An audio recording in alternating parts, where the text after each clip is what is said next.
The weight of a guilty conscience. The night was heavy, thick with silence, but for one person, sleep was a distant luxury. Ethan lay in bed, staring at the ceiling, his mind racing with thoughts that refused to be silenced. He turned to his side, then onto his back again, but the restlessness persisted. His conscience gnawed at him, an insistent whisper that he could no longer ignore. He knew what needed to be done, but fear held him captive. The guilt had settled in like an unwelcome guest, refusing to leave. The weight of his actions clung to him, suffocating any sense of peace. He had wronged someone deeply, and now, the universe was demanding retribution in the form of sleepless nights and a heart burdened with regret. Sitting up, Ethan exhaled sharply, rubbing his hands over his face. "I have to do something," he muttered. The thought had crossed his mind 1,000 times before, but this time, it came with a clarity that made his stomach twist. He had two choices: confess and face the consequences, or continue running from the truth, knowing it would never stop chasing him. A reckoning at dawn. As the first light of morning seeped through his blinds, Ethan knew he couldn't keep hiding. He had to take a step back, reevaluate, and figure out how to make things right. But with every step forward, doubt pulled him to steps back. He was afraid.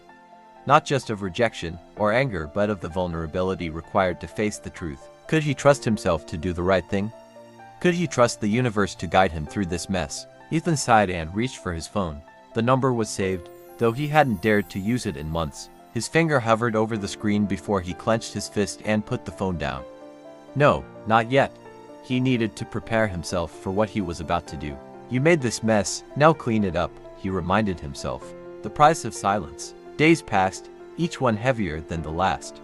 He had convinced himself that time would ease the burden, but it only grew worse. No amount of distractions could quiet his mind. No amount of reasoning could justify what he had done. He thought about Sarah, the one person he had hurt the most. Their friendship had been unbreakable once until he shattered it. She had trusted him, and he had betrayed that trust in a way that couldn't be undone. The worst part, he had stayed silent, pretending that if he ignored it long enough, the damage would disappear.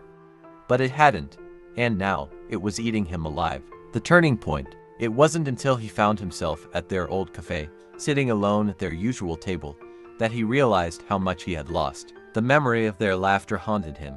He couldn't change the past, but maybe, just maybe, he could fix the future. Summoning every ounce of courage, Ethan grabbed his phone again.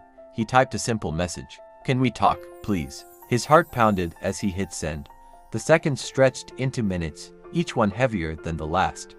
Just as doubt began to creep in, his phone vibrated. "I don't know if talking will change anything, Ethan." His fingers hovered over the keyboard. He had expected this. He deserved it. But he had to try. "I know it won't undo the past, but I owe you honesty. And if you'll let me, I want to make things right." Silence. Then 3 dots appeared. "Fine. But I won't promise anything." It was more than he deserved. And for the first time in months, Ethan felt like he could finally breathe. The road to redemption. The next day, he met Sarah at the cafe. She sat with her arms crossed, wary but willing to listen. Ethan took a deep breath. No more running. No more excuses. He told her everything: why he had done what he did, how much he regretted it, how it had haunted him. Sarah listened, her face unreadable. And when he finished, she exhaled sharply, shaking her head. "Ethan ... Do you even realize how much you hurt me?" "I do," he admitted. "And I hate myself for it. I don't expect you to forgive me. I just needed you to know the truth." For a moment, she said nothing.